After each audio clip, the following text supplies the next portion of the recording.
Studio now is Milo Yiannopoulos, a columnist for conservative news website Breitbart. Milo, you're very welcome to the programme this hour.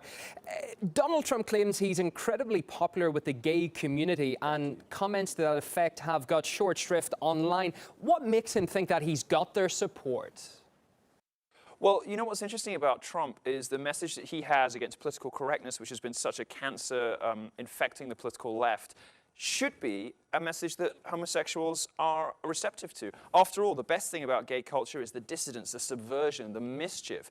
And when you couple that with what happened in Orlando recently and the left's total failure to stick up for gay people, and instead its insistence on pandering to radical Islam, you see quite obviously why gay people, who I think are natural libertarians, and are gravitating towards Trump. All over West Hollywood, there were these posters coming out the last couple of days, you know, shoot back, the Gadsden flag, which is this great libertarian don't tread on me icon, with the rainbow a flag sort of juxtaposed behind it. I'm seeing hundreds of people emailing me and tweeting me and all the rest of it. I have a reasonably good idea of what gay people are thinking about, because I now have a sort of big enough audience that that I can judge how many people are feeling a particular way. I'm seeing a huge sea change, a really colossal and it should be very worrying to the left, a huge sea change among gays who are sort of voting grudgingly for Trump. They're saying, you know what, I don't like anything else the guy does, but he's the only one that's going to protect us. The aftermath of Orlando, as terrible as that crisis, that tragedy was, I think might be very, very culturally significant. In the last election in the UK, 50% of gay men told pollsters they were going to vote for the Tories, for our Conservative Party. I think something similar is about to happen in this election. In one recent interview, Trump claimed that the tragic events in Orlando wouldn't have turned out quite as bad if more club-goers had been armed themselves. Isn't it crass to suggest that a club full of armed people, you know, getting drunk, etc., is a good idea? I know that he did pull that back a few days later, saying that it's about guards and employees having it, but the way he said it in the first place suggested that he wanted a lot of drunk people with weapons in a club. The fact that firearms are so commonplace in the US is surely part of the problem here, isn't it? Well, yes, but telling gay people that they should be in safe spaces and gun-free zones is the exact opposite of looking after them. Gun-free zones are safe spaces for killers. All of the big shooting tragedies recently in the US have happened in gun-free zones because they're the places the maniacs can go, knowing that no one's going to shoot back until armed response arrives from law enforcement.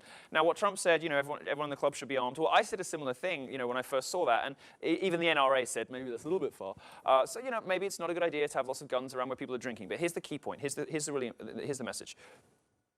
Progressives are telling gays that the way to deal with this is twofold. One, to deny the connection between Islam and terrorism, to deny the connection between Islam and homophobic attacks like this. You can't do that anymore after Orlando. And two, that these expressions of peace and love from dumb celebrities are somehow going to keep people safer. They're not. What will keep people safer is being honest with them about the risks, being honest with them about the perils to gay lifestyle in America. Being gay in America has become dangerous again, not thanks to the religious right, not thanks to like cis-het white patriarchal, school shooters. It's become dangerous again because of Islam. And if people are not adequately educated about this, and if people are not, told the truth, they're not able to protect themselves and protect their families. The most productive thing that I've seen come out of all of this is the Pink Pistols, which is a great organization in the US, and various other gun enthusiasts telling gay people, come down, we'll teach you how to use a gun for free, we'll teach you how to protect yourselves. Now, whether or not you think that a nightclub of gay people should necessarily have been, packed with firearms is up to you. But I'll just leave you with two thoughts. One, I don't really think that any gay club, if you've ever been to a gay club, you know what the atmosphere is like, fun, jubilant. I don't think anybody's about to start a fight and kind of pull guns on each other. I mean, the only people who would do that probably are lesbians. But the other key point here is what you've got to be honest about this. If 3 people had guns, if they'd been strapped up, if they'd had concealed carry permits in that nightclub, the situation would have ended very differently, and the number of casualties could have been 2, not 50. Just on another point you're making, following the mass shooting, you made public appearances denouncing Islam, tweeting no more Islam as well. But isn't that just spreading hate and intolerance? It's not going away. The faith, if anything, is getting stronger right around the world. And something like that, when you've got millions of people who follow the faith without violence, etc., something like that is just going to get the moderates back up against something like this and make them opposed to people, comments like yours. I don't much care about getting moderates' backs up. What I care about is them taking ownership and responsibility for what people do in the name of their faith. And, I don't much care about people getting offended by my words. What I care about is Islam, which is a set of beliefs. But it's not the offence. Sorry for interrupting. It's just that the fact that if they feel as if that's what's happening, you could have a risk that it's sending the message out to more Muslims, for instance, to support these killers, etc., because you're denouncing their faith, you're denouncing who they believe Muhammad is their leader.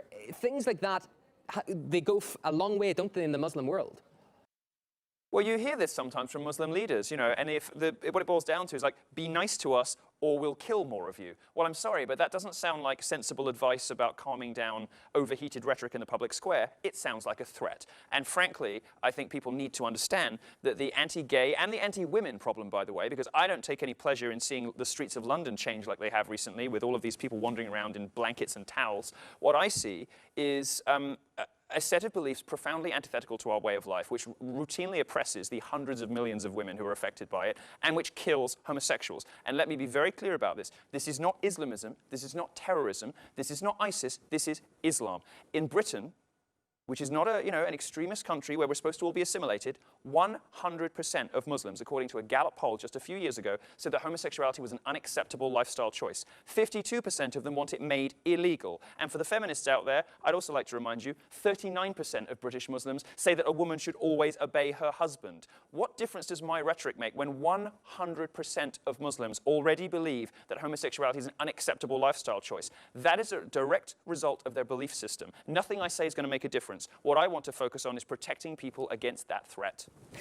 Back to homosexuality. Donald Trump's also not the biggest supporter of gay people when it comes to marriage equality, is he? He once said he would consider appointing justices to overrule the landmark decision of the Supreme Court. Just your views on that.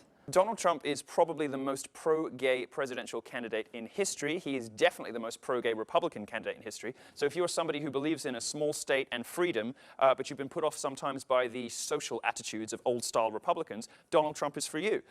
He was defending gay people against the Clintons 20 years ago. Hillary Clinton will do nothing for gays, and the gays who are I'm with her kind of homosexuals are dumb as sticks. They are really stupid people. This is a candidate who has done nothing for blacks, although blacks always vote for her, nothing for gays always vote for her. These people are dumb and they've been brainwashed by the left.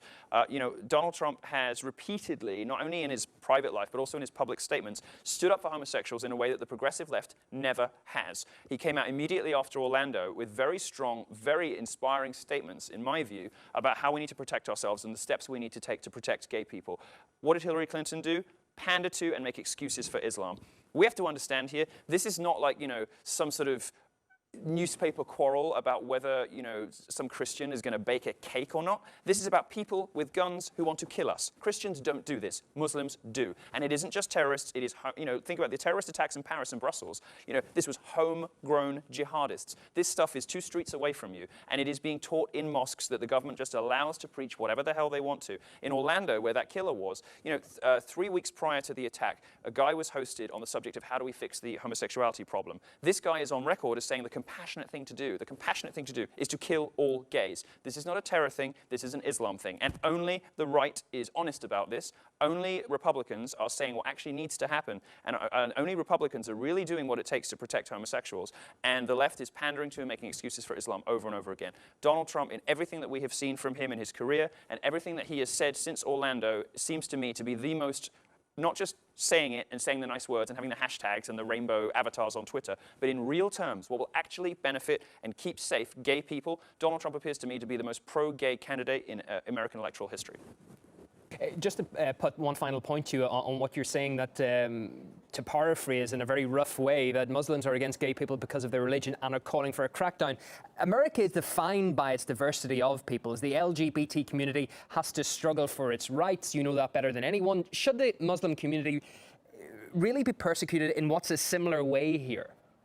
We need to get away from talking about about the country in terms of the X community and the Y community. The left has done this. It has divided people for decades. It's say, oh, you're the gay community, so you get these special rights and responsibilities, and you're oppressed, and you're underprivileged, and you've been struggling. I don't know any gay people who struggle. Being gay is a massive competitive advantage these days. Sure, 50 years ago, maybe not. 50 years ago, of course, when it was outlawed by all the states, it was institutions like the Catholic Church who were protecting gay people by putting them into the clergy. But never mind.